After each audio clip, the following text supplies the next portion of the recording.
Assalamualaikum warahmatullahi wabarakatuh. Salam sejahtera, Om Swastiastu, Namo Buddhaya, Salam Kebajikan.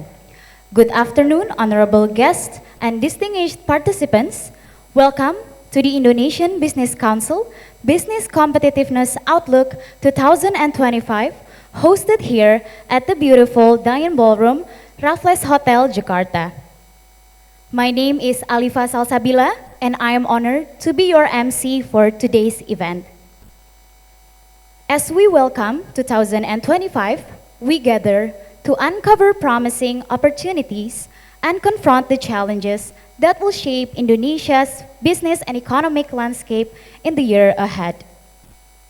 It is an honor to welcome all of you today as we explore strategies and insights that will shape Indonesia's path to economic transformation amidst global challenges.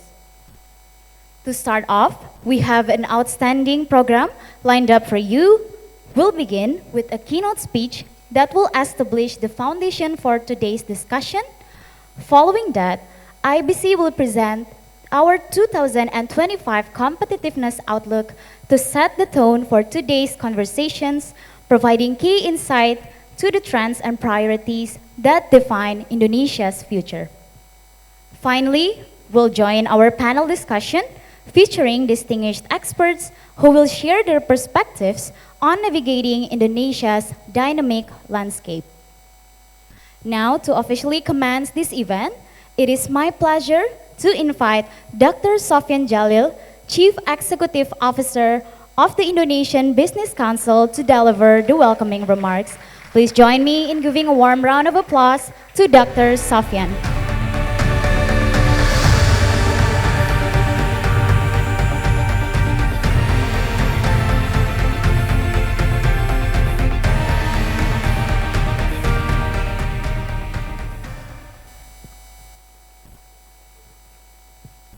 Assalamualaikum warahmatullahi wabarakatuh.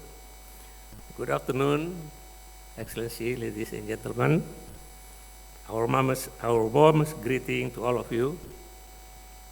I would like to welcome our honorable speaker today, His Excellency Mr. Airlangga Hartarto, Coordinating Minister for Economic Affairs, His Excellency Arif Hafaz Ugrosono will join us later.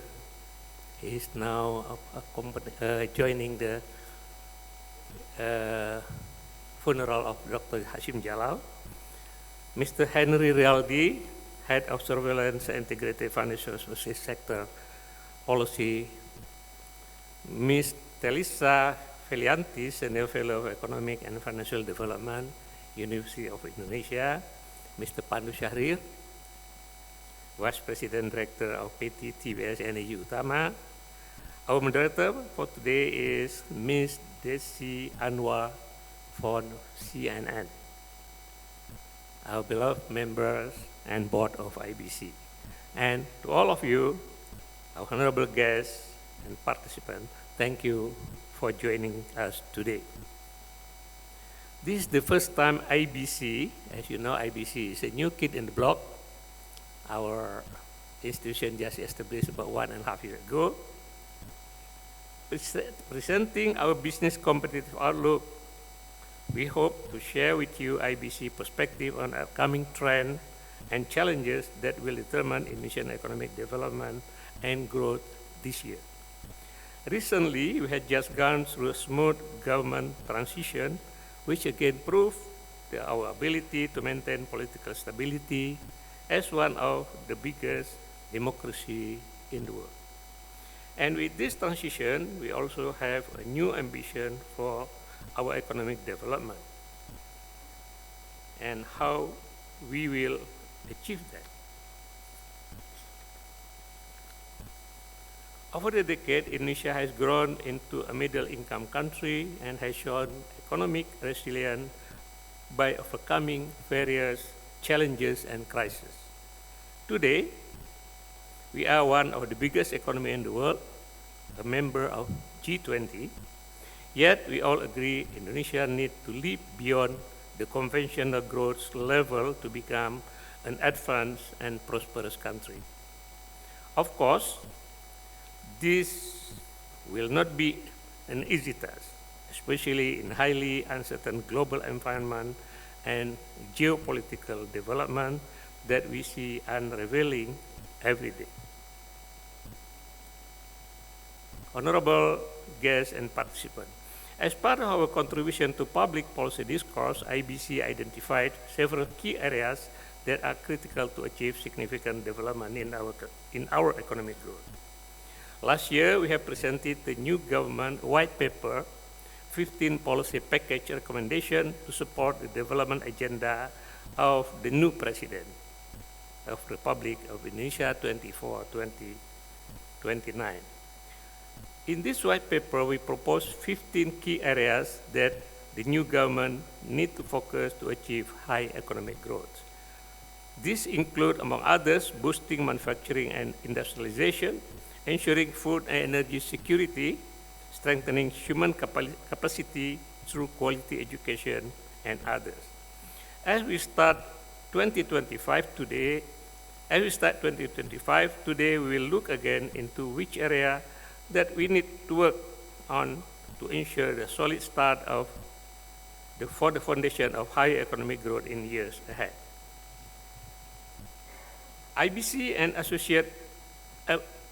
is an association of CEO and business leaders of Indonesian major corporations. IBC is only its second year of establishment. Our policy research and advocacy connect business leaders with policymakers in collaborative effort to strengthen Indonesian competitiveness and prosperity. IBC is also a think tank. Recently, we established IBC Institute as a center of excellence for knowledge management, where we provide cutting-edge research, partnership, and collaboration. In this opportunity, I would like also to introduce to you our upcoming initiative, Indonesia Economic Summit, which will be held on the 18th and 19th of February. This is a flagship economic forum for Indonesian Business Council.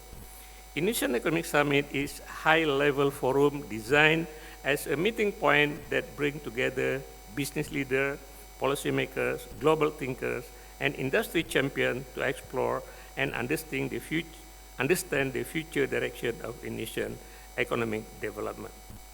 In this event, we would like to highlight and promote Indonesian business and investment opportunities, position Indonesia as a new growth hub on the global landscape, and launch IBC position as a leading business think tank.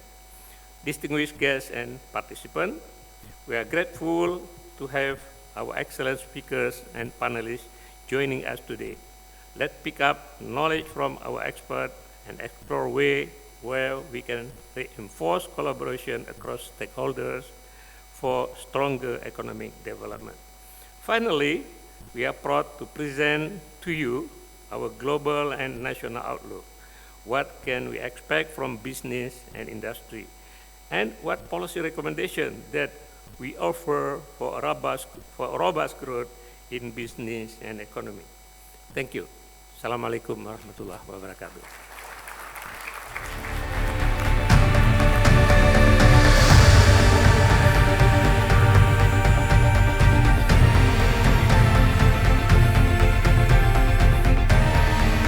Thank you, Mr. Sofyan.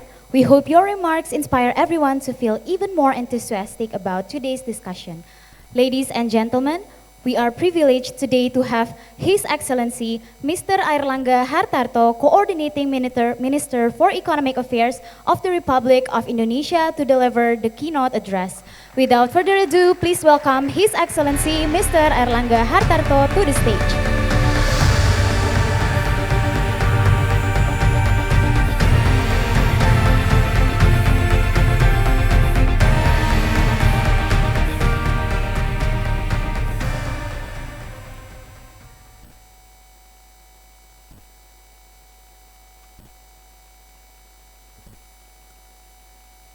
Good afternoon. Assalamualaikum warahmatullahi wabarakatuh.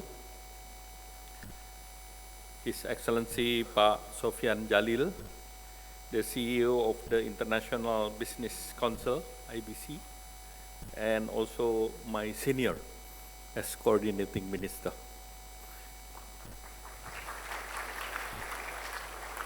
And also Pak Agus Martowardoyo, my senior as well.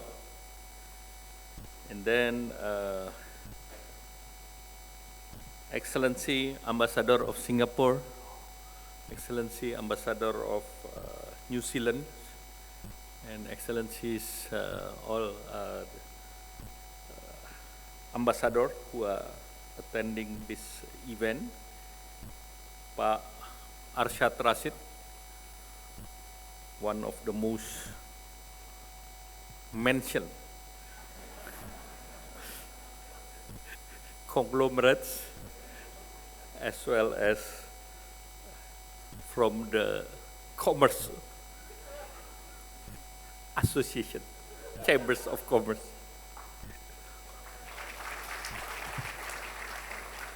And I know why he now always wearing peci. The intention is clear and loud. Pak Pandu Sahrir, be careful of Pandu Sahrir, Pak. He can be a dark horse, Pak.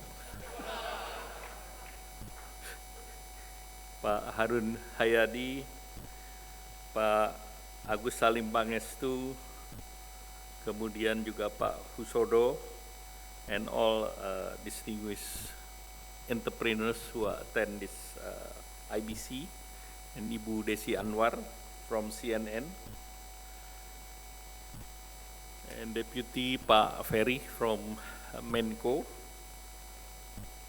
and also Ibu Telsa Valianti from University of Indonesia, and all invited guests, ladies and gentlemen.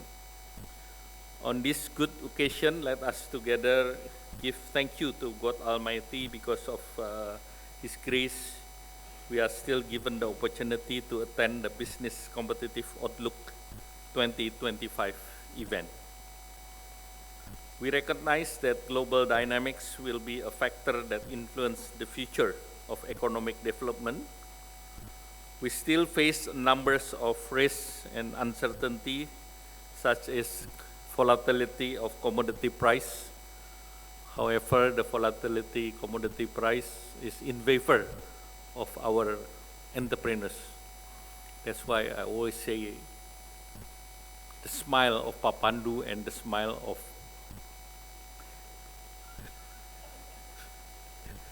Mr. Chairman.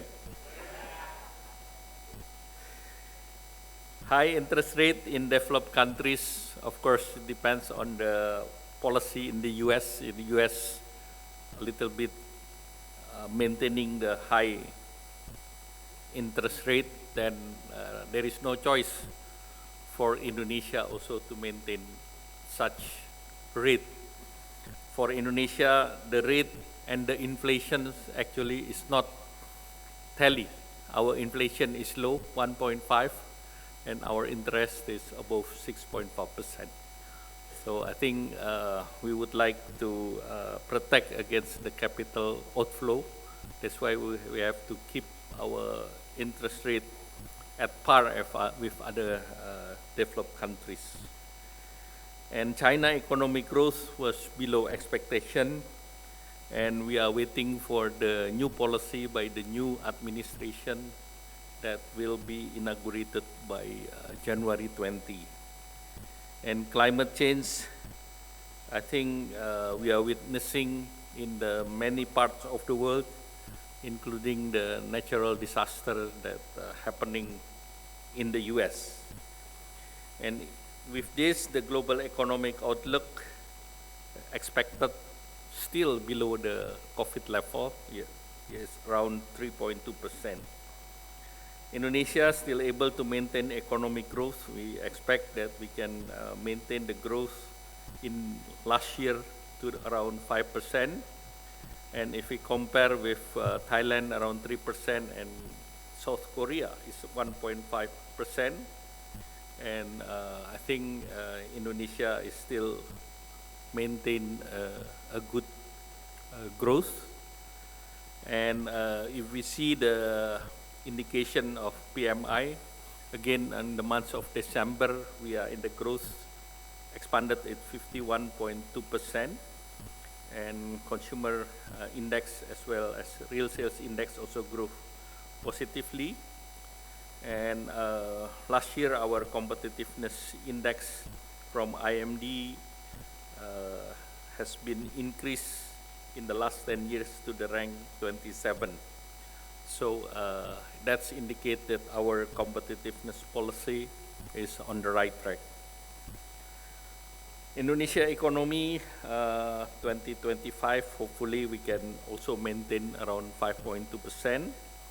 And this last year, we make a few programs prior to the Christmas that's known in other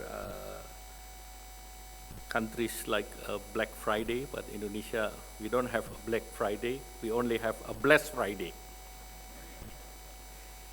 And our program like National Online Shopping Day or Harbolnas, and then shopping in Indonesia, and discount program and the food price stabilization program, our transaction on Harbolnas is about 31.2%, increased 21% in compare with last year in year 2023.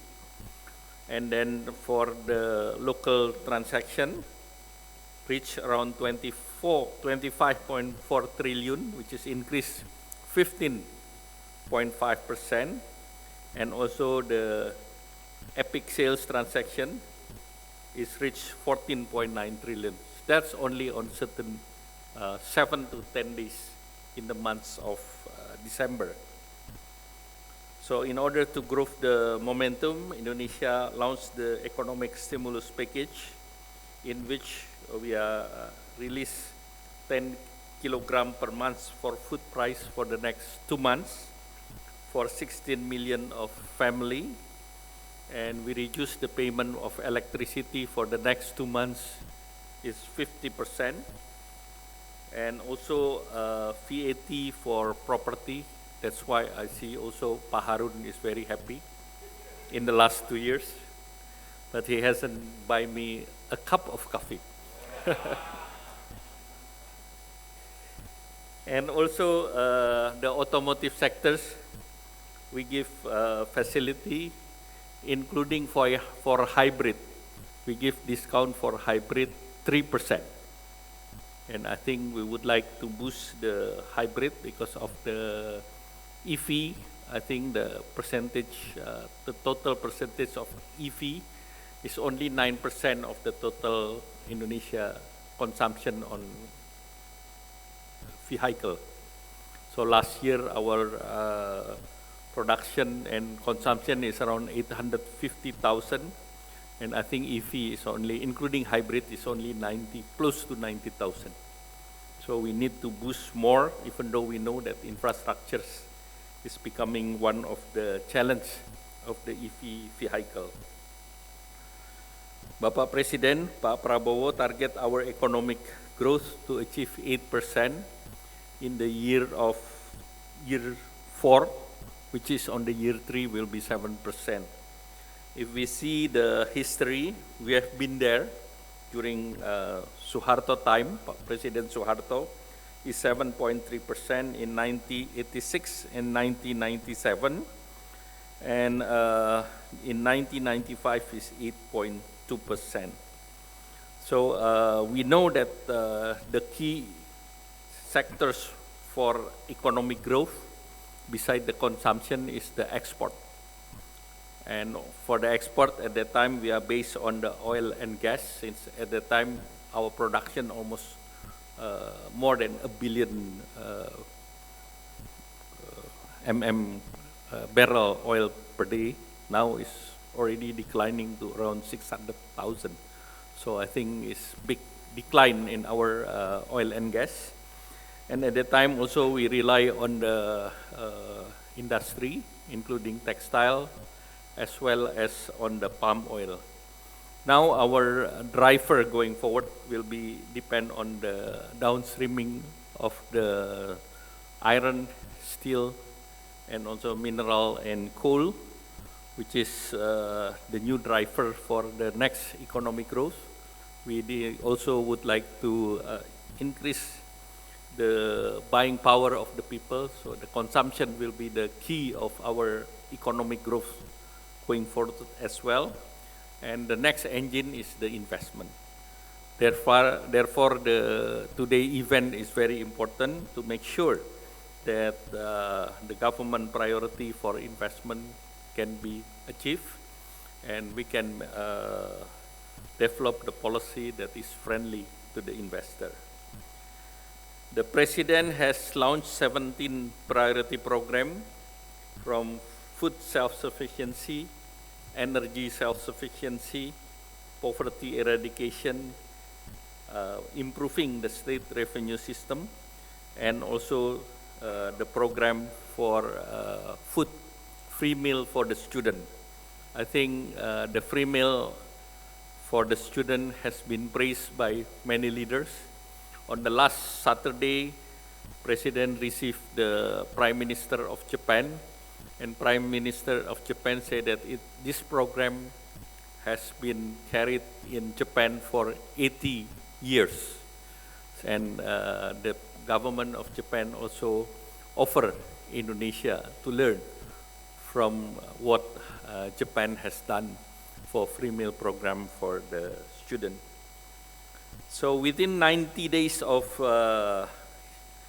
Mr. Prabowo, Pak Presiden administration, many positive things has been realized, including a few economic packages, as well as for the very first time, Indonesia joining the BRICS.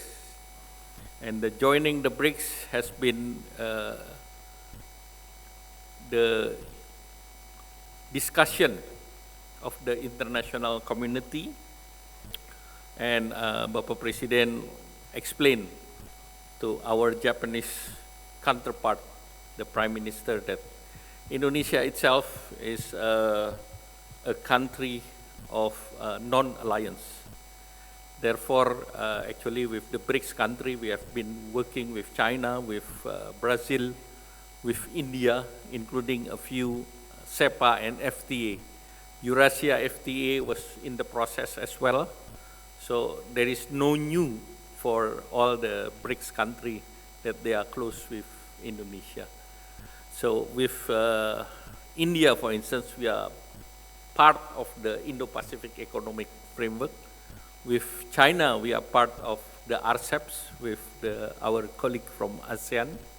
So it's just another collaboration intention that we build with the Global South countries. Indonesia itself is in the process for accession of the OECDs, and even during the President meeting in Washington, the US is supporting Indonesia membership in OECD, as well as in the embarking into the CPTPP. And the Japanese government also supporting on both initiatives to make sure that Indonesia can be a member of CPTPP as well as the member of the OECDs. Of course, the process will be different because many things has to be done, especially in our standard best practice, as well as the economic transparency. And Indonesia also mentioned to the Japanese Prime Minister that we have signed 3 out of 4 pillars of Indo-Pacific Economic Framework, and President already signed the ratification of that. So I think in the global collaboration, we are well in place. And the other issue, policy that Indonesia has developed is the downstreaming, that the nickel production export has been reached around 33.52 billion. That was increased 745% if, if we compare with 2017, which is at the time is only 4 billion. So this is the success story of Indonesia to attract investment in these critical mineral sectors. And the achievement of this investment is timely because the world is moving toward renewable energy as well as the EV ecosystem. There is no renewable energy, then there is no EV without battery. And Indonesia not only developing the EV based on, or the industry based on the nickel, but also we also developing based on the lithium. We buy the lithium from DRC. And also we are talking about a critical mineral alliance with Australia, with Canada, and with US. That's as a sideline of the discussion with US for the IPEF. And hopefully the new administration will continue to engage Indonesia in the critical mineral. And I think with today's situation, the world cannot afford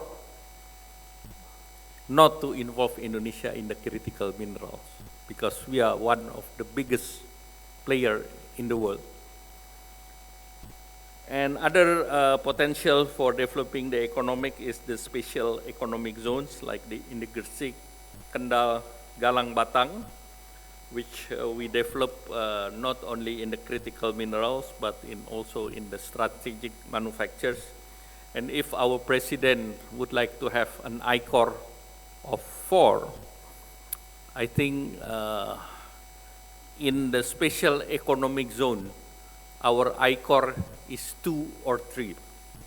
For instance, in the Weda Bay area, the investment is around $16 billion in the last 6 years, and the export per year is 8 billion. So it's very efficient. So in order to achieve the ICOR of 4%, we need to develop more SEZ, so we can leverage the SEC with the other area, because in other area, of course, they are lagging between infrastructures and the economic centra of economics. And in 2024, the investment in SEZ is around 82.6 trillion and absorb workforce about 42,930 people. And our journey to achieve 8% in the next 5 years is not easy, but with this achievement so far, the government is confident that if all the stakeholders work together towards these opportunities, we can achieve the new era and the new opportunities. If looking into the geopolitics, which region that give peace and stability outside of ASEAN or Indo-Pacific? If we see the Europe, they have still have a lot of trouble with the Ukraine, and of course in Middle East there is no peace so far, and with the US, I think the tension between Canada, Mexico will be heightened. So I think Indonesia offer a region with ASEAN that is peaceful in the last even 20 years, and Indonesia offer political stability, is one of the largest democracy in the region. So I think I would like to end there, and I would like to thank you, the IBC, for organizing this event. Thank you. Wassalamualaikum warahmatullahi wabarakatuh. Please give a round of applause to His Excellency Minister Airlangga Hartarto. Please kindly stay and remain on the stage, Minister Airlangga Hartarto. And I would like to invite IBC board members and also experts to come to the stage for a photo session. Please make your way to the stage For Bapak Arsyad Rashid, Bapak Husodo Angko Subroto, Bapak Harun Hayadi, Bapak Harman Subakat, Bapak Pandu Syarid, Bapak Agus Salim Pangestu, Bapak Agus Martowarjoyo, Ibu Ice Khadijah, Bapak Sofyan Djalil, and Bapak William Sabandar. Please kindly come to the stage. And I invite the documentation team for kindly take this photo session and to take photos of this precious moment.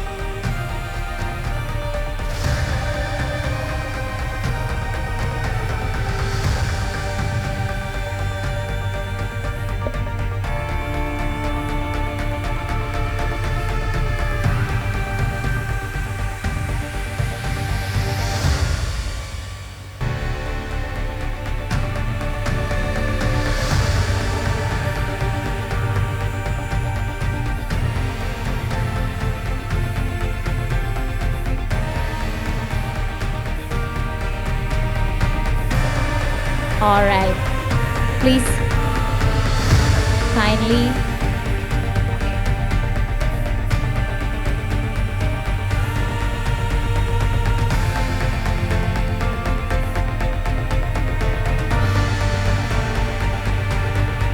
all right, thank you very much.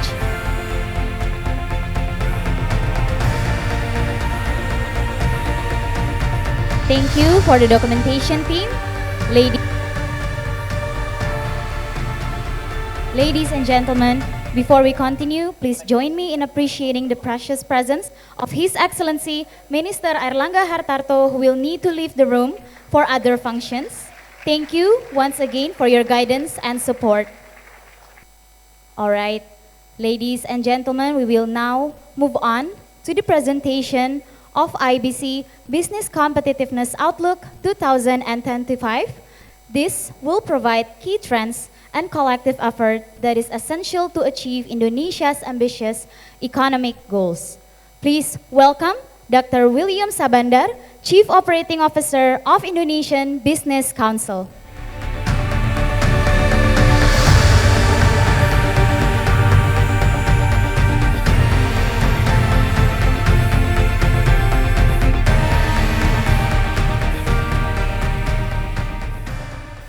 Good afternoon, Excellencies, Ambassadors, Board of IBC, all the participants, the experts. It's a bit difficult to stand here after the presentation of coordinating ministers, Bapak Airlangga Hartarto. He gave us with a lot of views on the perspective of the government. IBC stands as try to play the role as a dialogue partner of the government. So we will convey the message, and hopefully we will be able to be part of the process of policy buildings of the government of Indonesia. I remember 1.5 years ago in the small room in Sequis Center. It's a temporary office. Me and Pa Sofyan Djalil, the CEO, starting to discuss what to do with the IBC. And we had a very good support from the founding members, the 7 founding members. And I should mention here Pa Arsyad Rashid, Bapak Husodo Angko Subroto, Bapak Agus Pangestu, Pa Harun Hayadi, Pa Arif Rahmat, Pak George Tahia, and Pak Muki Hamami. We built the team, and last year's proudly to announce we have 27 members on board. Pak Pandu is always bringing the energy to do more, running, while Pak Harman Subakat silently gives some pressure to us. So this is the variety of IBC members. We are expanding, and we are planning to have 40 members by the end of this year's. The IBC, according to the articles, has to have 150 because this is the maximum numbers. We are also proudly announced that last year, we also have our advisory board set with Pak Agus Martawadoyo in the board and Ibu Ice here, yeah. Some of these, Pak Jochio, foreign ministers, former foreign minister of Singapore is also on the board. So this is a bit of a brave effort.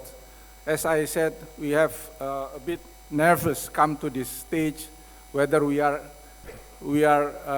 credible enough to convey the message, the outlook. But I think we think about there is a necessity to talk about the outlook, as Indonesia also has now the new government, the new credible government. So we are delighted to share the result of the team and our partners' hard work in the form of IBC Business Outlook. So let me start with the presentations. We divided this Outlook 2025 into 3 chapters. The first one is on the world outlook. The second part will be on the national outlook.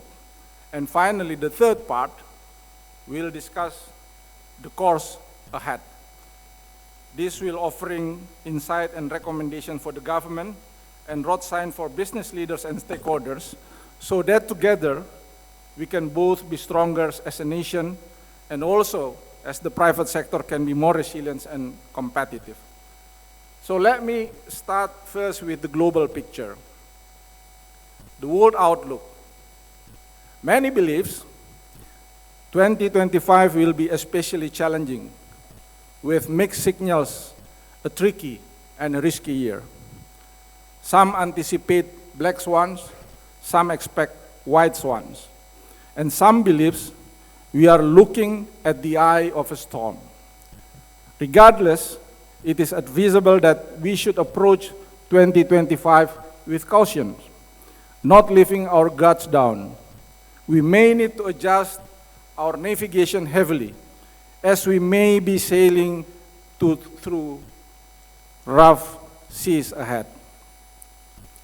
So we conclude 3 detrimental variables are poised to significantly influence the world economic trajectory in 2025. And this is aligned with what Bapak Menteri Airlangga mentioned before. I call it triangle of Tengu. First, we will have Trump 2.0, whose second rise to helm the biggest economy in the world is only a few days from now. Second is trade dynamics, with China as the epicenter, the so-called factory of the world. The rising superpower next door, which is Indonesia's largest trading partners.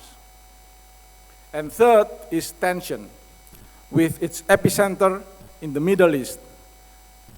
The fear of tension escalation in the Middle East in 2025 cannot be overstated, along with its potential reverberations to other parts of the world, including our very own region, that is South China Sea, or even the whole Pacific. So there's the triangle will set how our global economy set in 2025. So let's begin with the first factor, the Trump factor. The Great Wall of America, as some scholars call it, it's about to be erected by Trump, now even higher and probably thicker than that of his first term. We understand that the US is one of the Indonesia's largest FDI sources, accounting for $2.4 billion in 2023.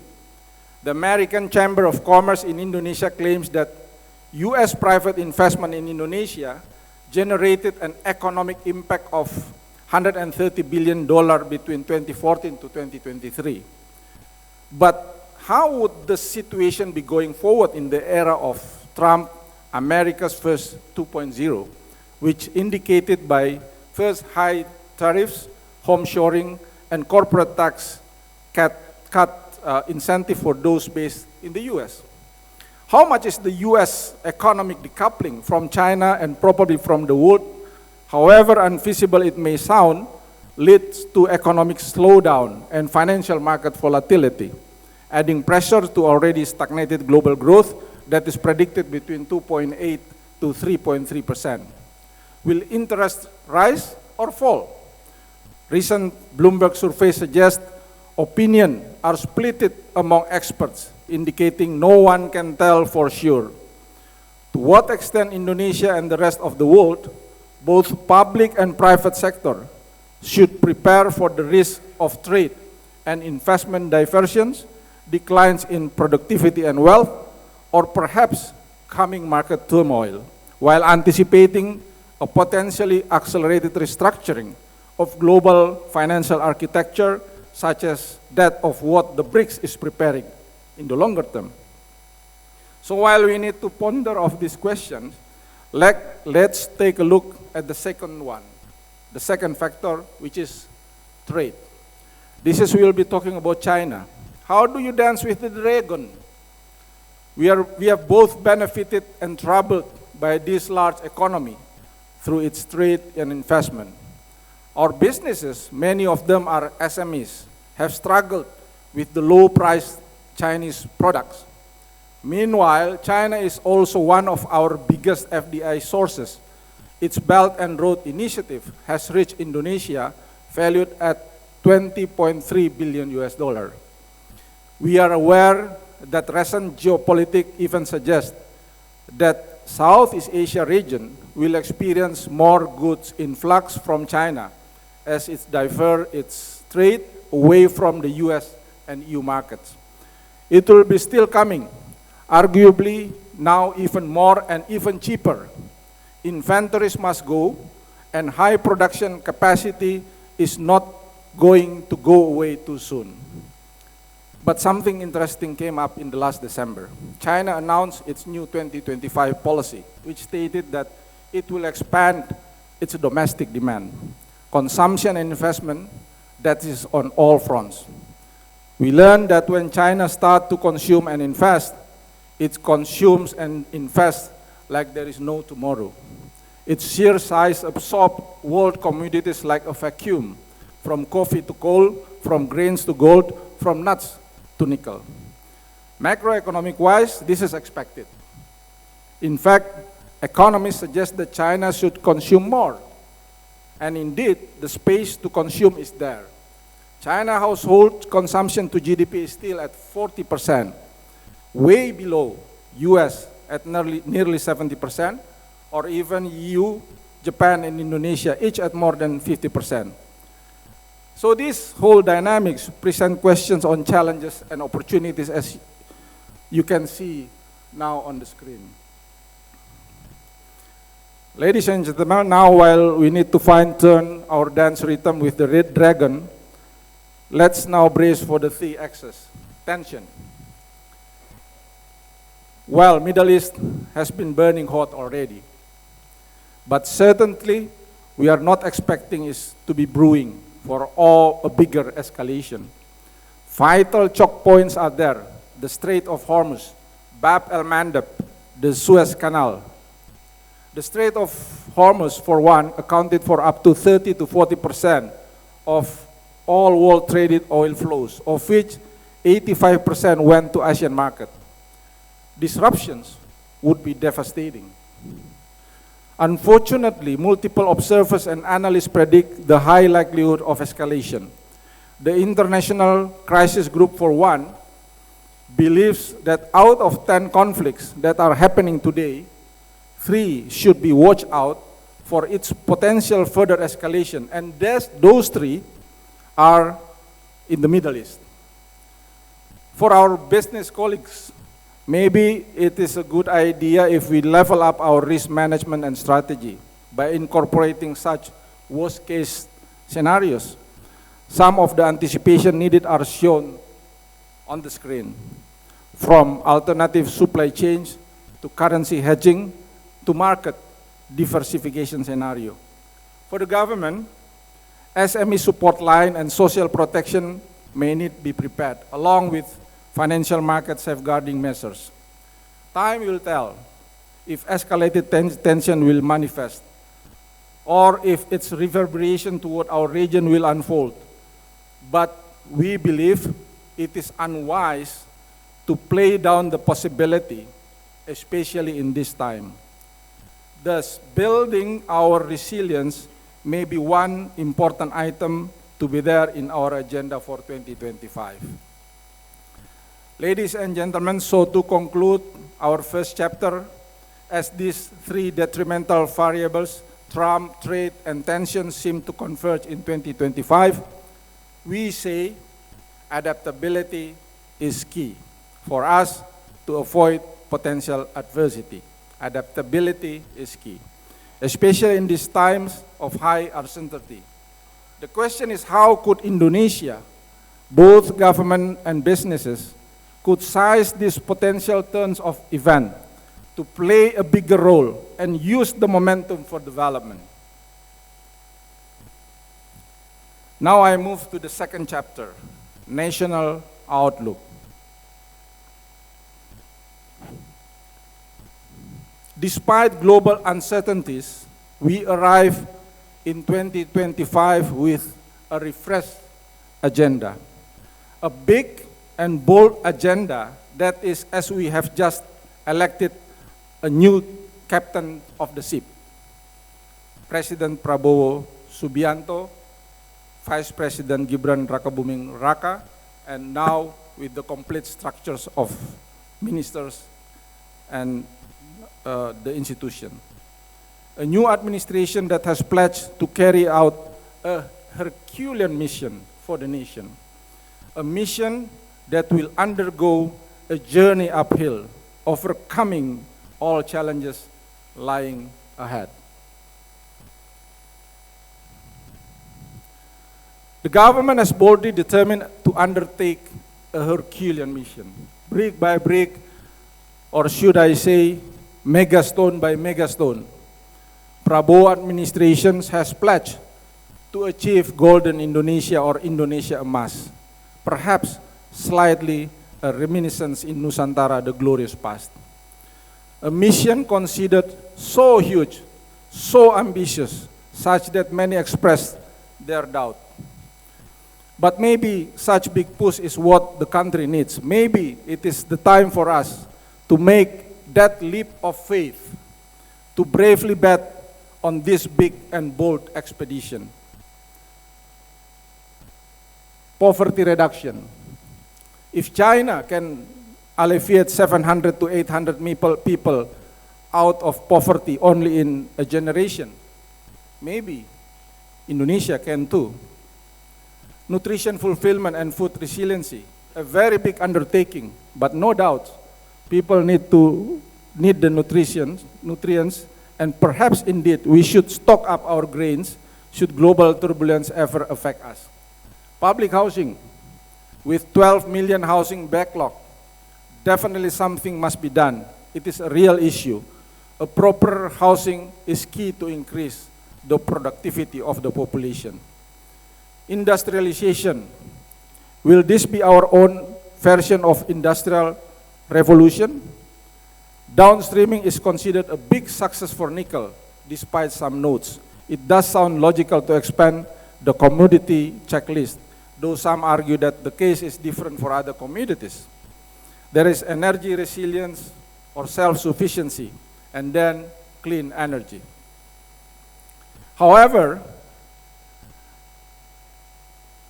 it is going to be an uphill journey, a very challenging expedition, and it is always better to be brutally honest when dealing with the hurdles before we can reach the summit. First, we need to make a turnaround effort of our declining industrial capacity.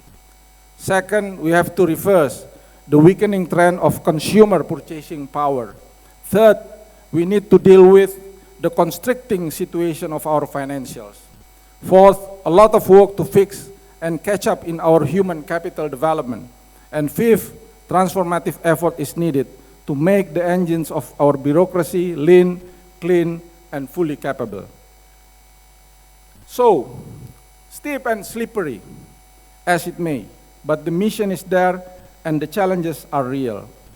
I will now go over these 5 challenges, but in the interest of time, I will be very, very brief, as this presentation, also material, ladies and gentlemen, can be downloaded through the access that we have provided.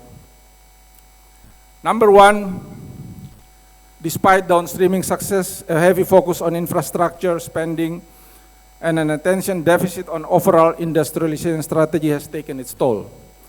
Manufacturing contribution to GDP is in declining trend, is now below peer countries in the region. You can see on the right-hand side, we are struggling, 17.2, while our peer countries is all above 20%. Downsizing in key industries requires time and capital to rebuild, risking the loss of competitiveness along the way. Our capacity to export, for one, is crucial for growth. Export help us to improve our current account balance and provide a safe cushion in our foreign reserve. In business, we understand declining sales mean losing customers to the competition, which is going to be very difficult to win back. Meanwhile, structural issues that hinder higher productivity persist as major homeworks. In formal sectors, we still have very high percentage of informal sectors. The population of our large enterprise are still minuscule, less than 0.01%. And our ICAR is also another popular issue, and we need to bring it down. The next issue, second, ladies and gentlemen, as we heard, you have had plenty of times, the middle class as the backbone of the economy has been shrinking. And it's quite alarming that millions of Indonesians have slipped into a state of vulnerability. Illustrated by the left graph, where the threshold of vulnerable population eclipsed the middle class in 2020, the gap, now widening by roughly 20 million, forces us to recontemplate about our economic resilience. Declining real wage growth has been observed even before COVID pandemic hits us. And this side, in 2025, we will have to be even more cautious. Our consumer confidence is at its lowest point since 2 years, and spending has reduced along the side. On top of that, there seems to be more pressure to come and household discretionary spending side from what the government has on their plan, as you can see in the box on the lower right side. The next issue is our financial are grappling with persistent challenges. The state budget remains tight with various constricted obligations. In 2025, state budget debt interest payment is now 1/5 of budget, roughly quadruple of what debt allocated for capital spending. Meanwhile, tax to GDP ratio has been quite stubborn to increase. Liquidity strains are being felt across the board, and to fuel the 8% growth target, FDI is now more important than ever. SBN, SRBI, the financial instruments of government and bank central have been heavily used, such that capitals are crowded out, causing business to suffer from high cost of borrowing that stood around 8.9% higher than regional peer countries. Meanwhile, our current account deficit issue remains, and financial pool remains shallow, even when compared to our regional peers. Our credit rating is BB-, which can be higher if we put an orchestrated effort. IBC is looking at this, and we have issued several papers on the topic. They are available in the IBC Institute corner in the back of this room in our website. So, ladies and gentlemen, please have time to have a look of our IBC Institute corner after this event. Honorable guest, the fourth is that there is a lot to catch up when it comes to developing our human capital. We need to ensure that our indicators are at the level where at least we can confidently compete in our own region. Be it Human Development Index, labor productivity, PISA score, innovation capacity, stunting prevalence, or other measures. These are fundamentals, not only for our resilience as a nation, but also for competing, for achieving the aspired growth rate that will help us escaping the middle income trap. In IBC, this is one of our 4 pillars, our important pillars due to its importance. This is the last. It's about bureaucracy. Indonesia's rule of law has worsened and fallen sharply, now below the global average score. This erosion poses a major drag to development. It discourages investment and it hinders growth, and especially for the business sector, where certainty is a key. The infamous corruption perception index has been declining. Meanwhile, you can see our peer country like Vietnam seems to be doing better these days. Some of these are probably also contributed to the lack of merit system implementation in our institution, causing inefficiencies, loss of productivities across the board. To conclude this far, we are anticipating a rough seas in the global landscape in 2025. Meanwhile, the government has pledged to undertake a big Herculean mission in uphill journey, as we just saw before. Along the way, we'll be hearing some shouts and pleads, more demand. So just like any other sea transformation effort, this will demand a colossal effort. So ladies and gentlemen, this is the last chapter. To pilot the effort, we are looking at how government will fire up critical engines to take off. Resource and expertise from all corners will be needed. The government will continue to seek for alliance and support, asking for partaking in making demanding mission successful. The government will want to ensure strategic alignment. Also, the third for investment. While the 2 engines are important, IBC believes that for that mission to be successful, more engines must be fired up. Number 1 is governance must be reformed. The second was innovation must be pursued. My last slide. So these are the 4 things that the government will most likely be intensely performing in 2025. On the very left side, reforming institution means bureaucracy reform. From the business interest, this is an opportunity for us to voice out our long-standing concern. Ease of doing business in the country must be significantly improved. We can also help to advocate the digitalization. The business more willing than support. Also, the high-cost practices that leads losses, what we call kebocoran. So I'll skip another 2, and I go to the last, that on the far right, which I will highlight innovation in the form of leveraging green economy that should be materialized. Our potential for carbon trading, for example, is immense, and IBC has produced a white paper, and we are happy to announce that we have a carbon market knowledge center now under IBC Institute. So ladies and gentlemen, to conclude, for Outlook for 2025, allow me to say this is a humble opinion, and we certainly welcome perspective from all of you. IBC representing private sectors, we are here to serve, we are here to collaborate, we are here to synergize to the best of its ability for the nation, for the country. Thank you very much.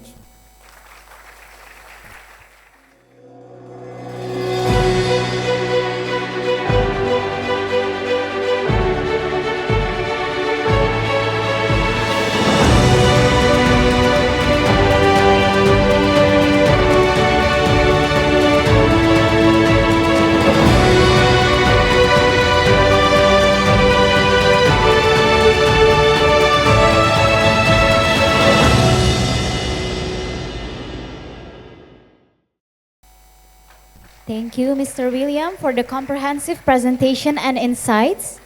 And I believe the next segment will be very interesting as we let our notable panelists to explore even more and to share their valuable insights. Next, moving on to the most anticipated session of the event, the panel discussion on transforming Indonesia's economy amidst the global headwinds. The session will be moderated by the renowned journalist and thought leader Ibu Desi Anwar, Director and Senior Anchor of CNN Indonesia. Please join me in welcoming Ibu Desi Anwar to the stage.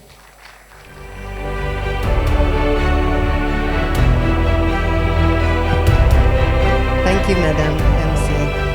Hello, everybody. Very good afternoon, and it's my great honor and pleasure here to be the moderator for this next exciting session of the IBC Business Competitiveness Outlook 2025. Transforming Indonesia's economy amidst the global headwinds. And I think after listening to Pat Williams' presentation and before that Pat Airlangga's keynote speech, I have never been or I've never seen a presentation that is so full of metaphors. It's like with, navigating the global rough seas, we are facing the eye of the storm, we will be dancing with dragons, and we are facing great headwinds. I mean, it sounds like the apocalypse. And that's on the global level. Nationally, we have Herculean tasks, and we have to have colossal efforts, but fortunately everybody, and I hope everybody, will put their hands on the decks. So for this session, I mean, what we have to understand is why are we having this session to begin with. And one of the things that makes Indonesia unique is often the government comes up with policies that don't sort of quite match what is needed by the industry. So it's important for us to have a session like this in order to get everybody's, on the same platform, whether it's the government, the policymakers and the regulators and the industry players. And it's my great pleasure to invite to the stage to join me to discuss on how to face these enormous headwinds facing us, but at the same time trying to help the government achieve its very ambitious target of 8% growth. This is like the magic number, 8% by 2028. Plus zero poverty, huge task. So we have 4 very distinguished, and I should say, expert panels just to discuss this session. We have Pak Arief Hafaz Sugrosono, Vice Minister of Foreign Affairs of Indonesia. Pak Hafaz, could you come on the stage to join me? I shall take the seat over here, so if you could just sort of arrange yourself as you come up on the stage. And we have also Pandu Shahrir, Vice President Director, PT TBS Energy Utama. Pandu, welcome. We also have Talisa Valianti, Professor and Economist at the University of Indonesia. But just help yourself. And last but not least, Henry Rialdi, Head of Surveillance and Integrated Financial Services Sector Policy from Indonesia Financial Services Authority, OJK. Henry, good to have you with us. And because we started a little late, I'm afraid we don't have very much time for the discussion. So let's just get to the point here. Let's start with you, Pak Hafaz, since we're talking about global headwinds and dancing with dragons, and we hear about, here's another one which I thought is the tri-dimensional, or the detrimental, the 3 things, the Trump tension and also trade. Just to start off with, how do you see 2025, particularly in relations of us here in Indonesia with our new government? We have a new government also in the United States and all sorts of things, happening around the world. And yet at the same time, we have this very also ambitious plan to make us a success. Just your thoughts. I give you maybe 5 to 7 minutes. Yeah. You want a bleak view? Well, no, we're not allowed to have bleak, Pak Airlangga said. We have to be optimistic. Remember, we've I'll give you fires in LA, and so we should be thankful that, that we're still okay. I'll give you bleak. Okay. So year was 2000. I was posted in Lisbon, Portugal, and there was a famous professor, Jeffrey Winters, who came and gave lecture in Portugal, in Lisbon University, and he said, and I will remember this, I will be responsible for my words. So, Professor Winters said in 2005, there would be no more Indonesia. Indonesia would be balkanized. Indonesia had a tremendous crisis. I remember the term, if you recall, the multi-dimensional crisis in 1998 and 1999. And I look at the number of GDP of Indonesia in 1999, it was $140 billion. So today our GDP is $1.3 trillion. So I don't know how we did it. Anybody knows? I don't know. Right? Why we were not balkanized? So sort of those bleak numbers. So one need to answer these questions. Why we were not balkanized? Why we did not become another 5 new countries? Why we did not become another 20-something new countries? But why we kept ourselves together, I have no idea. I don't know the answer. Sociologists, anthropologists should start studying this. So that is the optimism I can give to you. If you look at the history of Indonesia. And if you go back all the way in 1965, our GDP was $75 billion. Hartarto made all the way to $200 billion somewhere in 1997. And then we dipped in the economic crisis. So instead of breaking up and becoming small pieces of countries, we become G20. People come and see to Indonesia. Our military budget is now number 2.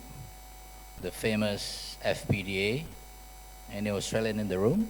The 5-power defense arrangement between Australia, Malaysia, Singapore, Brunei, and the UK, which was designed in the 80s and 70s to basically, well, you know the geography. It means they're designed to encircle Indonesia. They did not. They were thinking to remove that, but they put it intact. So, we are still a country with a very strong performance. So that's I'll give you optimism. Now I'll give you realism. This year I think the outlook is Middle East is not in a very good situation, but I think we need also to see Europe. Previously, when I was ambassador to Germany, when Russia invaded Ukraine, I think 2 or 3 weeks after that, there was no cooking oil in Germany. Gone. There was no flour in Germany. Gone. And now there is no gas from Russia going to EU. Everything went up, everything became expensive. And you see the right-wing political parties in Europe. So the tension is not only in the Middle East. I would also need to put Europe also in the map because Europe is our important trading partners. So there's another point I think we need to look at is the climate change. So it's not just Trump or US and China and tension in the Middle East, but also the climate change issue is very important for us to look at it. I see the relationship between climate finance, Trump, and the war in Ukraine. The environment is already in a bad shape. You need to finance it for mitigation and adaptations. You need to have funding. And you have Trump coming in. The rumor is that there will be a tariff. We don't know yet. We need to wait and see. But if they impose tariff to Europe, it means Europe will have no more fun, and they have to deal with the war in Ukraine. They have to provide military support to Ukraine, and that is more billions. So at the end, there will be no more climate financing. So this links one each other. And if there is no climate financing, the impact of the climate change is going to be even worse. So then you have to do some calculation if they're rising sea level in different parts of the world. So also in Indonesia as well. So this is a new challenge that we have to face this year. So I think what we need to look at is what are the relationships between the U.S. policy after 20th January, the situations in Europe, you know, and also the situation in the Middle East. Of course, we have to look situations in China as well, but these are all related to one another. We are not a developing country that can easily get grants. This is my experience in Europe for such a long time. We are considered to be a member of G20. We are applying OECD. So any funding coming from Europe or Germany, in my experience, it's always come in loans. So they don't come in grants anymore. So there will be more difficulty if situations in Europe it's getting worse. If the US is going to hit Europe with a tariff, then we will see more on that relation. Middle East is not in a good shape, of course, as we are well aware.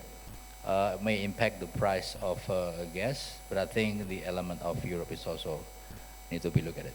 Just very quickly on the declining of China's economy and also the increasing protectionism of the US. Do you think that would significantly impact on the appetite for foreign direct investments into Indonesia? That would actually significantly, because this, foreign direct investment, I think, is one of the drivers for growth that we need in order to achieve that magic number of 8%, right?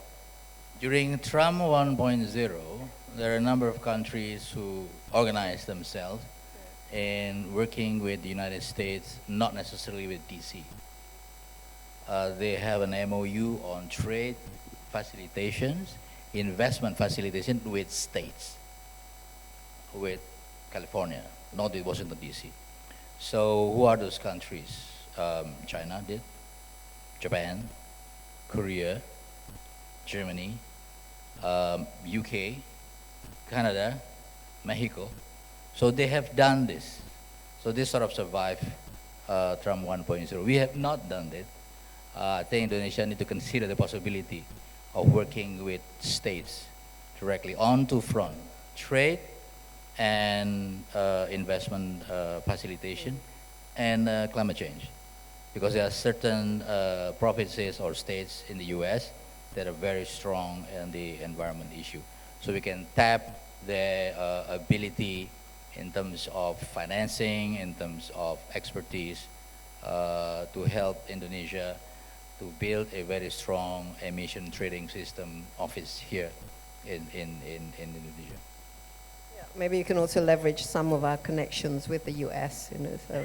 But Pandu, with all this eye of the storm and dancing with dragons and also navigating rough seas, do you see any sort of silver lining in the clouds coming ahead? Actually, and how can Indonesia can we be a beacon for something positive in what's happening in the world? to be honest, I'm probably becoming optimistic as time progresses. And to be honest, on dancing, I prefer to dance with you rather than with dragons, right? Well, I can be quite a dragon too, I think, I was looking at this, first of all, thank you, Budesi, for having all of us here, and also IBC members, and also everyone that came here. When I was going through the presentation, Pa William, I was a bit, scared a bit, because there's so many issues, right? So many problems. But I'm so glad, Pa Hafaz, you already mentioned and answered all of them in terms of the geopolitical risks. So I was just speaking just now with a bunch of entrepreneurs, and talking about also the same thing, because this is January, early of the year, and talk, what will happen in Indonesia? And everybody is short-termist, right? But if you look at history, say call it 2014, when Pa Jokowi first came to power, it's very different than where it is today. Pak Prabowo has obviously strong political support, in fact, full majority. It's probably the first time maybe in our history, Pak, where you actually have a very smooth transition, right? In the last 7 months, a lot of people actually within the current government was working in the previous government. And with respect to Indonesia too, I'm so glad President also has gone to several key countries to voice that Indonesia is one of the very few places that there is stability. And lastly, why I'm so encouraged this past couple of weeks after break, I am seeing that most of the Indonesian business leaders, political leaders are uniting because they also understand that the honeymoon is over. And now they're really focused on growth.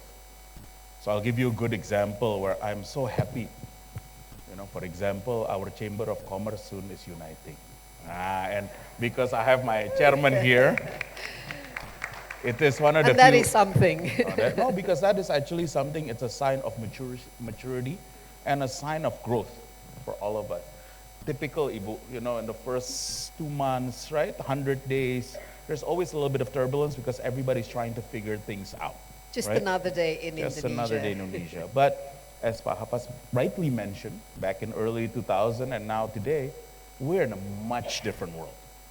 I am not brimming with optimism because the presentation of IBC, that was so good, by the way. That was such an awesome presentation. You gotta give an applause for that. Except that at the end of that presentation, I also wanted to dance with Dragon rather than with Mudesi because there were the 3 T's, right? But as a business person, we are today at a very fortunate point where politically, domestically, we're stable. Because of the geopolitical tension today, Indonesia is one of the very few places globally that is a sign of hope, right? And stability. So now, all the issues that you said, Pa, about governance, issue about etc., is actually a human issue. My last pitch to all of you.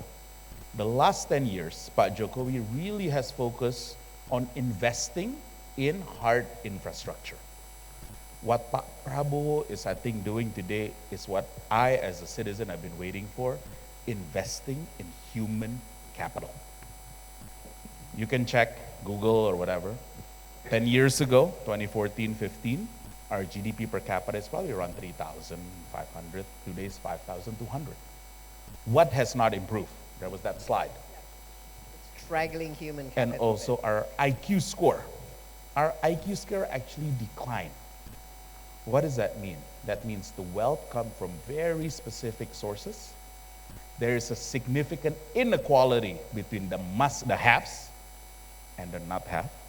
There is also lack of accessibility for nutrition and education. Exactly, this is the program of this president is trying to focus on. And who will benefit? All of us 1 decade from now. And that will also answer the issue of governance, human capital, and also, bureaucracy. My biggest issue, if we don't tackle this, is just we become dumb and dumber. And there's also the problem with the TikTok generation. You guys use TikTok? No, I don't think so. This is a serious crowd. So most of you probably only use WhatsApp, email. I think this is more sort of like an IG and X. And this is significant. The younger population are now driven by, not IG anymore, TikTok and Discord. See, nobody uses Discord. TikTok, Discord. And if you follow it, it's very short attention span and it does not increase productivity. So this is something that we also have to address because this hits all of your children or your grandchildren.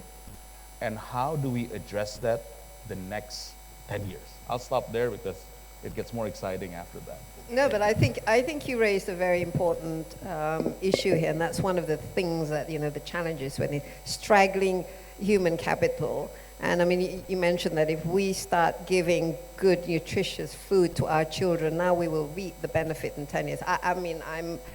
We should have been doing this since like whenever, so that the generation that we have now, because our bonus, what we call the demographic bonus, the window is closing pretty fast. So this is something that if we want to achieve this so-called golden Indonesia by 2045, we should have actually started well before the present time. Now, let's have it from your perspective, Mbak Talisa, as a professor and an economist, and you're also quite concerned about issues such as human capital and also the quality of our education. What can we look forward to this year that can contribute to addressing some of the challenges that we are facing, particularly in transforming Indonesia's economy? Thank you, Mrs. Desi Anwar. So maybe I will follow up what Pak Willy has present, talking about education, and Pak Pandu about human capital, because I'm also from the academic sectors. If we see the data of PISA score, actually, if we compare to 2018, we have improving. But compared to other countries, we still have several weaknesses, of course, in terms of, especially in the science point. So that's why Pak Prabowo want that our science, technology, energy, engineering, and math will be increased. So there are also some concern to increase our STEM. To support the industrialization, because we cannot move and transform without industrialization, and industrialization needs the skill of human capital, especially in the area of science, technology, engineering, and math. And from the math score, from the PISA, and also the science, we see that Indonesia, of course, still lag behind. If we compare to our peers such as Vietnam, India, and Philippines. Not only about math and science, in terms of verbal, of course, we still also lag behind, but better, we still better in the verbal in the verbal skill. So it is usually compare our PISA score, and also the R&D expenditure, for example. It is our weakness, but with the government program currently that we want to improve our quality of education, we believe that we still have the potency of the human capital, but the challenges, especially because of the problems, is usually the academics, usually maybe not really connected to the industry. So we know the theory about pentahelix synergy, synergy between academics and entrepreneurs, for example. So we need to strengthen those synergy. Academic is not only busy to publish journal in Scopus, for example, because our KPI, in our campus, for example, to produce the Scopus journal. But is the journal important for the development? Is the journal can produce the innovation that needed by the industry? So we learn from several countries. We really know that Pak Hafa said Germany, Korea, China, Japan. Usually they have the good collaboration between academics and industry. So it is like the theory we know, but in terms of the implementation, sometimes the collaboration between academics, industry, and government is not easy as enough. We need like the coordination. And for example, in our campus, usually we try to make our research is useful for the industry, for example. So what is the demand of industry? So we do the research that needed by the industry, for example. So it's very, we should have collaboration. If we see like Malaysia, why Malaysia is very good in the semiconductor? Because they have a UTM, for example, that has the good collaboration with the MTDC. They have like the Malaysia Technological Development Corporation, for example. Korea also, is very good one. They also have like the bridge between the campus research and then the product of industry. So it's match. So how we increase the PISA score, talking about the higher education, and how about talking about the senior high school, for example, because PISA score is usually taken at the class 9 and class 10 in Indonesia. It's like the senior high school or the middle high school. Usually the PISA score, why we are so low, maybe we should check why. Whether our curriculum is matched with PISA score, whether our curriculum is matched with the international standard, because it is usually using the OECD standard. So I'm waiting for the new government, the new Minister of Education that handle this about how we can increase the PISA score. It's very important. So because we know India is very successful because they're so good in the engineering, for example. That's right. I mean, I don't think we need to be defensive about our PISA score. We've had really our scores always at the top from the bottom for so long, and I think Pandu raised a very, very good observation about our reduction in IQ, and that is a problem. And the quality of our research is, as we know, not only they don't sort of match what the industry is looking for, but a lot of it is the quality of the researchers themselves. We have one of the, I don't know, a lot of them are not practicable, they're not implementable, and the actual quality and in terms of it, the innovative part of it is also questionable. So I think this is something that the government, they should have been doing. That's why this BRIM thing. Just your thought, Lisa. We've had this, BRIM for the last how many years now, and we still have not seen any tangible or even positive result from. Actually, the government budget has been absorbed by the education, because we know that a large of our budget, 20% has been dedicated for education. But maybe the allocation is more on the regular expenses, like the gaji guru, like the teacher salary, and for the boss of the school operational. So the portion for R&D usually relatively small, but we have BRIN also, that want to also get her. But we are still on the track. So maybe because research is not like the Roro Jonggrang that can be in the one day, we can see like the a big challenge, a big change. So we need a process to go there. But currently we are on the right track. We have LPDP that. The LPDP, I have to admit that it is very, LPDP is very good because if we learn from India, why India is very successful. Even the ministry, the Perdana Menteri from, the Prime Minister is from India. Why? Because India is very generous in terms of scholarship. So we propose to the government that the scholarship we should promote in our base countries. But phenomena of brain drain because of in Indonesia sometimes when the people come back there are no place from them because we still you still have political connection, you still have, and also just the salary that they get, it's a lot more attractive outside. But I think this can be a separate discussion. But just to summarize, are you optimistic or about 2025? What are the things that we need to watch out for? Of course, still optimistic because even there are some problems, but Indonesia still have the potential. And like talking about economics, talking about BRICS, for example, Goldman Sachs says that BRICS is very important for the investor, and Indonesia is currently a member of BRICS. BRICS is the favorite of investors. So we join BRICS. It means that we have a good potential there for investment, and then but our challenges in terms of microeconomics and technical implementation. But in terms of macroeconomics, we are relatively have more potential. But how to execute it? To make the potential become realistic. So it's very important.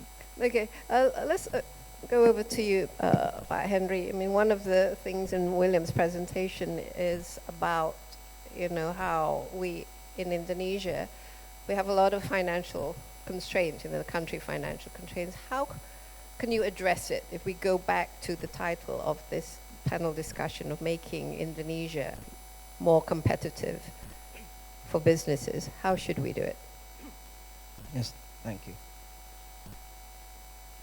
I think in the previous decades, in the previous years, Indonesia's financing is a bank-based financing, in which bank-based financing would depend on the global cycle, the interest rate. It has limitation in terms of capital allocation to businesses. There are so many regulations, so many prudential regulations, which sometimes in a sense constrict the ability of banks to be able to finance the economy. With this regard, I think a move towards non-bank-based financing would be the logical choice, especially in terms of the high rate, interest rate environment that we foresee in 2025. The potential to develop a non-bank-based financing from the capital market is there. Development of the capital market will also entail an inflow of investment, because in 2025 we foresee that liquidity will be tightening globally. investor would be more picky in terms of where they allocate their investment. In terms of Indonesia, I think the development, the increase in quality of the capital market, in terms of its integrity, would be one of the primary focus of OJK. In a sense, investor, when investing in Indonesia, they would see whether the domestic or the domestic confidence in the capital market is there. If we could increase domestic confidence by increasing the integrity, hence the volume of domestic participation in the capital market, it would create liquidity, hence it would entice foreign investment to come to Indonesia. And if the capital market would be able to develop, it would be much more flexible in terms of providing the necessary instruments that business requires that banks have limitation in terms of providing. I think that's that's one of the But how? How can we do that? How can we deepen our capital market? And also there's this fear that with increasing interest rates at the moment making our bonds and our taking quite a negative hit. What is OJK doing in order to basically stimulate the country's financial system? Our primary focus now is on the equity market. A high interest rate environment, naturally, investor would shift from traditional financing into the equity market. To increase the liquidity of the equity market would be one of the priority of OJK. Secondly, as I said, the integrity of the equity market itself. To build up, to increase domestic participation in terms of the equity market, one of the issues is the trust in the equity market. If you look at the trends of the equity market themselves, you would see trends in which IPO happens, price increase, but after that, the listing company basically stays quiet. So OJK, I think, would primarily focus on how to increase liquidity and the quality of issuers in the equity market. I think that's one of the primary focus of OJK. Although I think because Indonesia, I think one of the main drivers of the economy is actually the MSMEs, right? I mean, more than 90% of our workforces and the companies are actually the small and medium enterprises. And this is where, let's start with you, Pandu, when we talk about some of the drivers that will help Indonesia get that 8%. Could you perhaps identify particularly sort of the low-hanging fruits? What can the government do in the next couple of days to really boost that growth, which is a lot more than the consumer base that we have at the moment, which is this 5%? I mean, even if we don't have a government at the moment, we will have 5% just from the sheer number of people we have in Indonesia that, we eat and, we do activities. That creates 5%. But in order to add to the 1, 2, 3 extra percent in the next 3 years. 1, 2, 3. How? I think the project is already good, but short term, yeah, I think every time we're thinking short term, 6 months to 1 year. So the focus that's exciting to invest, anything related to food security is exciting to invest. Anything to do related to energy security, I think is exciting to invest. Those two, and third, on big cities, anything to improve the quality of life issue is super interesting. Those three. So whatever you do there, you don't, it's not our business. In my business, we don't rely on government. Because, that's what we call Alhamdulillah case. We always underwrite on Astaghfirullah case on all of our businesses that we invest in. And we typically like to find where we can exploit massive inefficiencies. That's it. As simple as that. So what I mentioned today, the big opportunity, because the government is promoting and pushing it, energy security, you want to call energy efficiency, blah, blah, blah. But are the investors, is there real money coming in? Of course. significantly. A which will translate So- into real projects. In real business terms, whenever you have moolah, you don't talk about it. Whenever you have problems, you always talk about it. But for sure, when you talk, for example, I use it in my company's last presentation. You know what is it called? E equals MC square? That no longer exists. It's E equals AI. Energy equals AI. So if you look at Batam today, this will be one of the greatest. I'm gonna sell. I'll do a selling because I already invested, so I'll sell. Energy will be one of the biggest opportunity, especially in upstream, especially in renewable, because of AI. The explosion of data center is already happening, but there's going to be significant, easy picking growth here in Indonesia. Example, everybody talk about JB. JB has done a great job. Everybody talks about Singapore, our ambassador is here. Fantastic job. But where's the next growth? Because you ran out of space. You ran out of clean, what is it called? Water. No water. No real energy. Where is that available? Indonesia. So then, as a business people, we've invested already. So, we're investing, doubling down. But this is the single biggest opportunity today is anything where you support E equals AI. Okay. See, one, I'm not gonna pitch more, because the more I pitch, then we talk our books. No more pitching. But there is I think it just come out yesterday on the US. They're going to limit the growth of data centers, particularly in tier 2 countries, i.e. countries that are not, tier 1 or tier 3. The exposure to AI is going to be a lot limited. Is this something that is of a concern to you who is busy building a data center? It is a concern if we are not thinking ahead. Because what the US doing, exactly what they should be doing. So no surprise. Why are you surprised now? This has already happened about a year ago. But then what you have to see is the opportunity, because you're also users of all this, right? We're actually a very big market. And one of the main competition what's happening today is between NVIDIA and the big Microsoft, Google, Meta, and the Chinese. It's so fascinating. When Jensen Huang comes here, it's actually to promote his own ecosystem so he doesn't get eliminated by the Microsoft, et cetera, et cetera. Indonesia has to be smart about that. What do you do? Which project do you use? Do you use it with the NVIDIAs of the world, or do you use it with the Microsoft of the world? So these are things that we don't discuss in this forum that deeply, but it's an opportunity because Indonesia is one of the quote unquote for today relatively safe. We don't have problems with anyone. When you talk about AI too, one of the big opportunities was happening in China.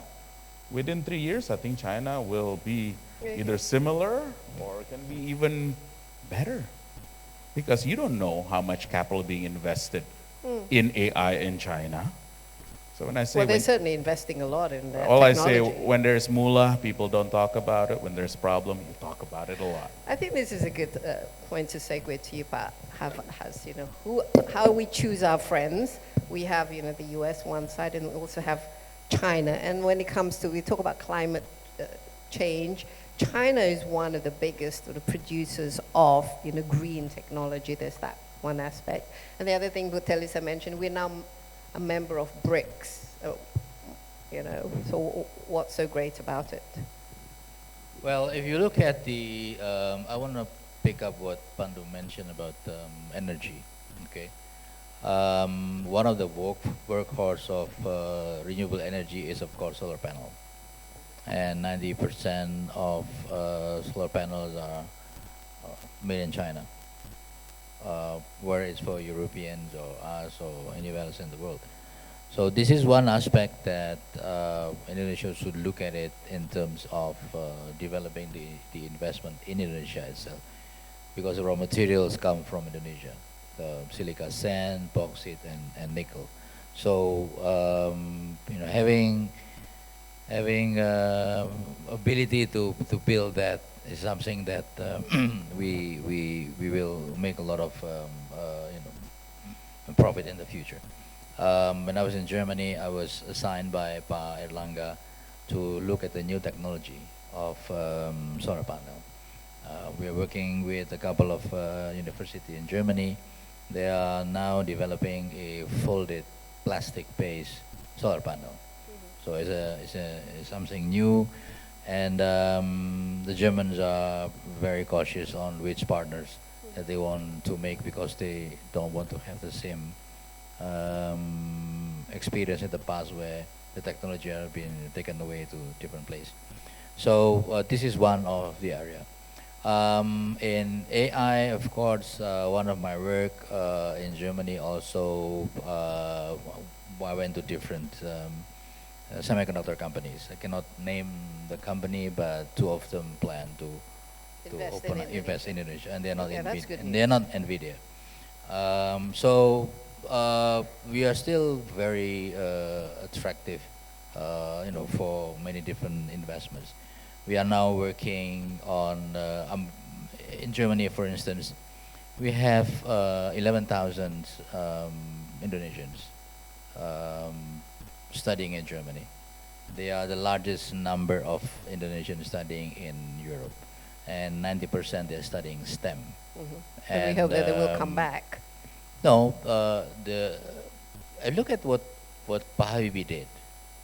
Pak Habibie sent, I think, 15,000 Indonesians to study aerodynamics, aerospace engineering, without necessarily knowing that it will be PT Dirgantara. And then when the number was there, it will be easier, proven to be easy to bring those engineers return to Indonesia and develop PT Dirgantara.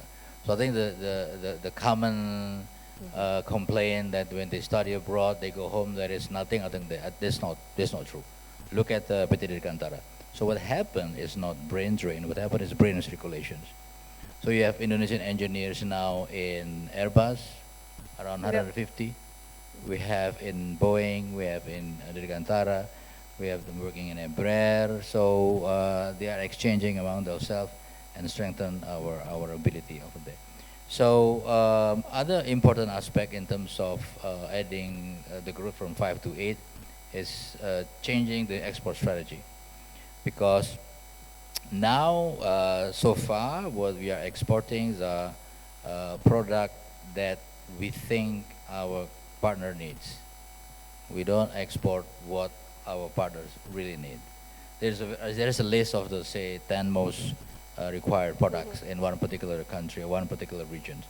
That's why Vietnam is very high, because Vietnam, for instance, is taking 8 positions out of 10 in Europe. Malaysia the same. We are only taking 2 out of 10. So we need to change this approach. And there is also another aspect which we did not look at it very carefully. We are going to do it carefully, is to find different countries that have FTA with larger regions. Say, in many countries in Africa who has FTA with the whole Africa and EU, or have FTA with the US, for instance. So having a factory over there would be a very good example. Another one that I've been promoting since I was in Germany was that technology transfer. You can only get technology only 2 ways by the sea. You buy or you steal. Yep. Okay. If you don't have enough guts to steal, then buy. Buy in Europe. Buy in the US. So buy in Australia. So you have to encourage Indonesian companies, not only state-owned but also private companies, to actually go out and buy companies in Europe. So you have, if you have presence there, you have standards there, you have sister company in Indonesia, also in Europe, and there are a number of Indonesian companies who like the idea, and they have started to look for companies to buy in Europe. There are 7 Indonesian companies investing in Germany, for instance. Okay. And this is something that we need to expand. Thank you.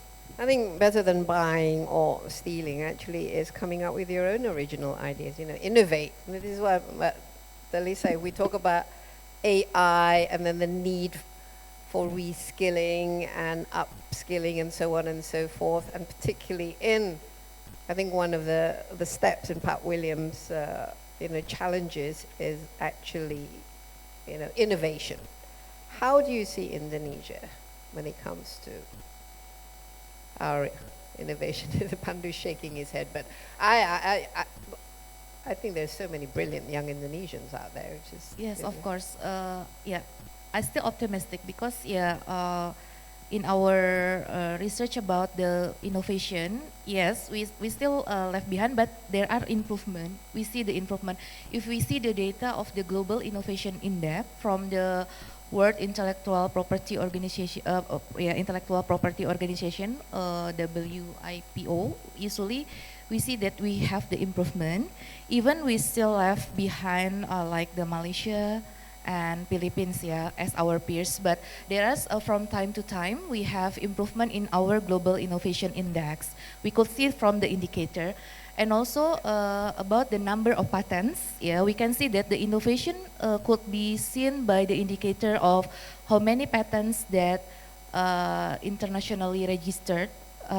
We see that there are some improvement in our number of patents. I don't remember the number exactly, but I remember about the trend. We have a good trend, even still left behind like the Malaysia or the Philippines. But we have a good growth in terms of the patents. So I see that, like again, because we have the benchmark study with Malaysia at that time and also with Korea, usually the technology the technology office is very important. So because innovation should be protected by patent. So we should increase our patent registration, and how we can make the ecosystem of patent in Indonesia is good enough. So it's very important because in Indonesia usually we still have the problems in terms of law of patent, how easy to register the patents.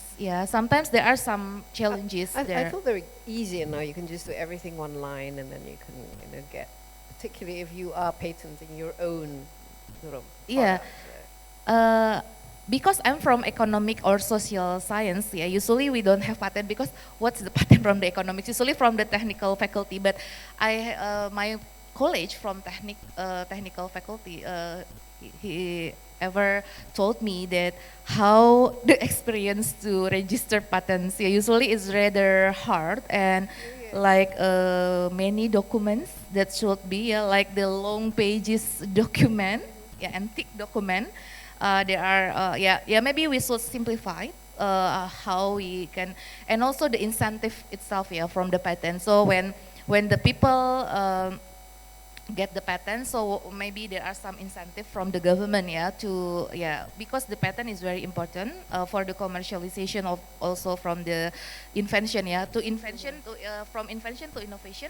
That should be some step and how the government could facilitate to make it commercial, because when you remember mobil SMK, sometimes it's not commercially like there are some patent about that, like the COVID instrument. There are also some in our case in university, it needs time for making our product commercial to the market and survive in the market. So it's need also the government support.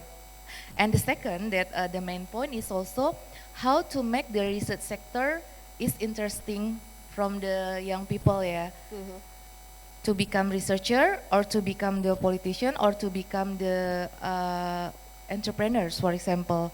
I have my professors, I remember, he said that if you want to be rich, don't to be a professor, don't to be the researchers, such as like that in Indonesia. But in other countries, we know that sometimes researcher is also a good opportunity. So research sector is usually compete to attract the people to come. But like Pak Hafa said, that we already currently a lot of diaspora. I have a lot of my students, for example, they are go to other countries and then they back from the best university in the world, and they very have the spirit to develop Indonesia. They usually want to participate, but sometimes they need the forum and then need the facilitation, how they can implement their ideas.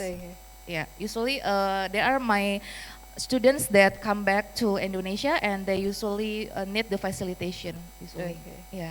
What about you, Henry, particularly from the financial authorities? What innovation, and particularly in relation to creating zero poverty as well as an inclusive financial system? I think I'll talk in general, following what Hafaz and in order for innovation to be fostered, from an economic point of view, you have to have scalability. Scalability. Maybe if you could just put your mic closer to your mouth so we can hear you better. One of the ways, as Hafaz said, to attain scalability is either steal or buy. But there's another step, I think, the ability to imitate. Hence, commerciality could be achieved if you have the ability to imitate. If, from an economic point of view, your ability to imitate could entail scalability in terms of substitution and replacing needed products, I think it would entice innovation. If you have patent but you have no commerciality, then it's just a patent. Hence, the issue of how you translate that into a commercial viable economic instrument is one of the, I think, initial step that we can foster innovation. Okay. I think time's running out, but I do like to have some kind of, last words from the panelists, particularly in answering the question of how to make Indonesia more competitive. 3 things. Let's start with you, Pandu. Competitiveness. I mean, everyone keeps talking about, look at Vietnam and look at, our neighboring countries. Wish list. Yes, wish list, whether it's, better policies perhaps, or just, less regulations or... Regulation, I want to learn from Singapore. If we can be at least, get a company, Singapore, about 3-4 hours, if we can get it within 1 day, good, that's one. Number 2, I want Indonesia, you said top universities globally, should be here. One Indonesian university should be in the top 20. So you don't have to go anywhere. Maybe IBC members together, we can collectively do this. So one of the ideas is actually privatize the entire education sector. Okay, and allow research to be completely decentralized. Okay, and one more. Aduh, last one. Apa ya? Because we're what so about optimistic. tax incentives? It's okay. You're okay with that? Yeah, because if you want to increase PPN, we should lower taxes. But now nothing, right? So to be honest, it's not that, Okay, right? well, what's the biggest reform that the government should do in order to make businesses basically I think thrive? essentially just approvals, the simple one, approval, etc. Oh, the last one. Easier for top talent or foreigners to work in Indonesia. Make it so simple, right? So sometimes we get too caught up in executing it. Just make it so simple for best foreign talent to come here. Okay, good. But Hafaz, your 3 wish lists. No idea. I have no idea. Just get it done, but implement. I have suggestions. Okay. Coming from my experience in Germany for 7 years. So, around the Indonesia, people too much put so many faith in the government, which I think is wrong. Okay. The research landscape in Germany is, I'll give you, there are around 15, the big ones. I'll give you some that I know: Helmholtz, Fraunhofer, Max Planck, Leibniz. These are not coming from the government. Helmholtz has a budget like $6 billion. Okay. And the money comes from different sources. Federal government, yes. State government, yes. But private sector. Philanthropists? Philanthropy is not so much. Not so much. Yeah. But private sectors, businesses, Siemens, Mercedes, Audi, so they work with different research institutes in Germany. So the suggestion is for Pak Sofyan Djalil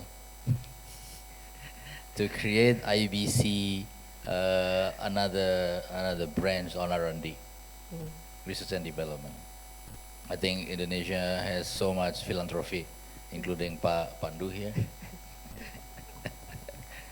So I think we should change the landscape of R&D in Indonesia by bringing private sectors to make their own shops of R&D. Interesting. Okay. So we should have less reliance on the So, government. Yeah, if you wait for brain and government institutions to do all the R&D, but it's too long. So if you develop, I don't know, maybe just 100 million rupiah, it should be enough to start. Yeah, okay.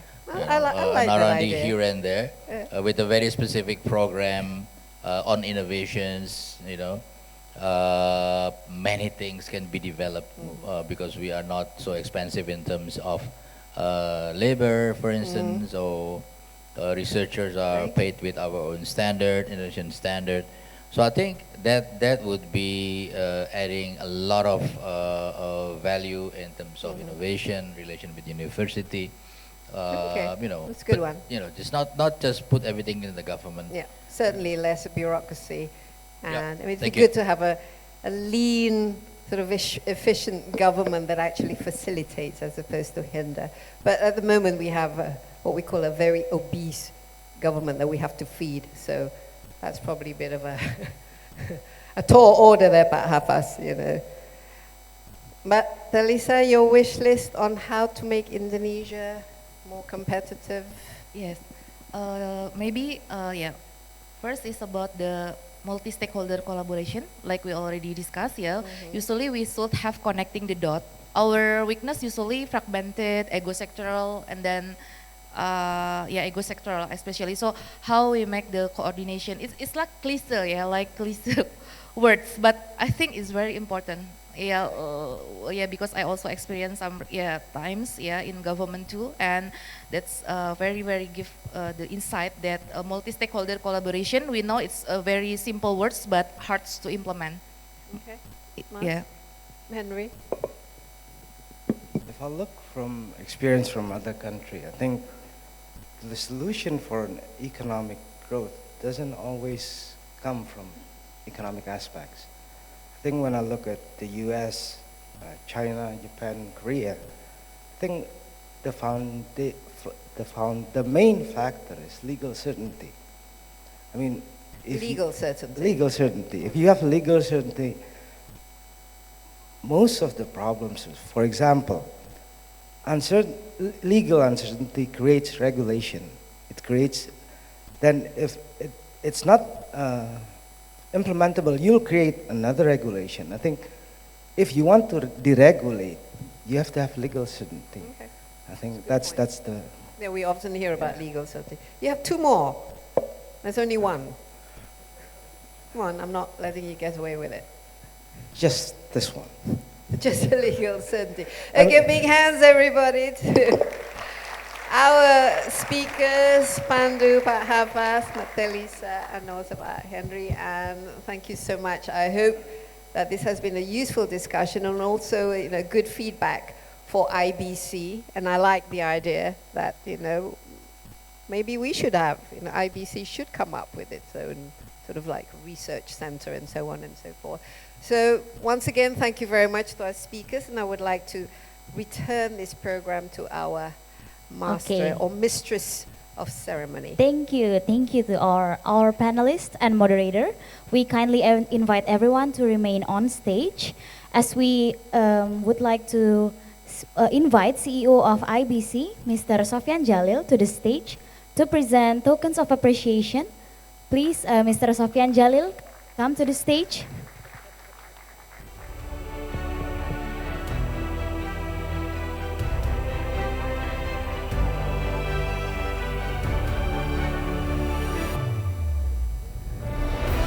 And also, please kindly still remain on stage for a group photo to commemorate this special moment. We kindly invite the documentation team to capture this precious moment.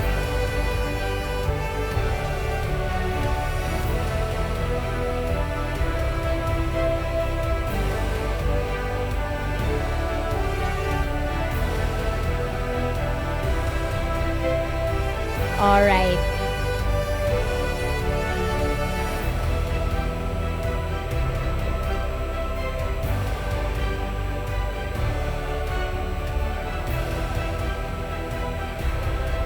panelists and moderator, also Mr. Sofyan, kindly come to the front of the stage. As the documentation team will take photo to commemorate this special moment.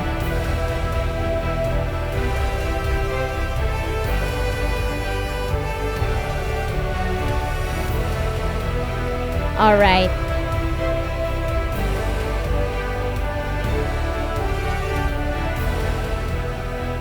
Please once again give a round of applause as the panelists and moderator leave the stage. And that marks the conclusion of our discussion today. Before we continue to the networking dinner, we would like to invite all of participants to take a glimpse of our future event. The Indonesia Economic Summit, IES 2025, will be hosted by IBC on 18th to 19th February 2025, gathers over 1,000 global business leaders, policymakers, and industry champions to discuss Indonesia's economic growth and development. Featuring 100 distinguished international and national speakers, this high-level forum serves as a premier platform for shaping insights into Indonesia's future economy. Please everyone kindly take a look on this video in the front.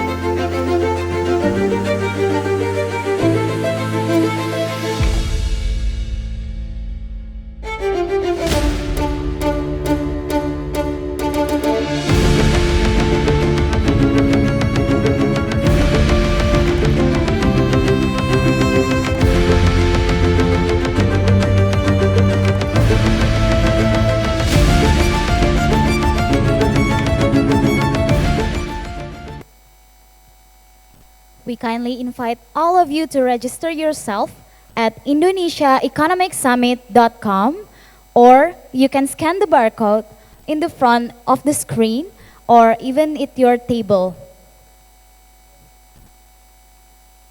Okay, and this is the current speakers lined up, and it may continue to grow for our event IES. Ladies and gentlemen, we finally reached the end of the discussion. I am Alifa Salsabila. On behalf of Indonesian Business Council, we sincerely thank all the participants for your time and contributions and apologize for any shortcomings during today's event. I would like to inform that the dinner has now been served, so please feel free to enjoy the meal and continue in the networking session. We look forward to seeing you again at our future events, and we wish you a pleasant evening. Wassalamualaikum warahmatullahi wabarakatuh.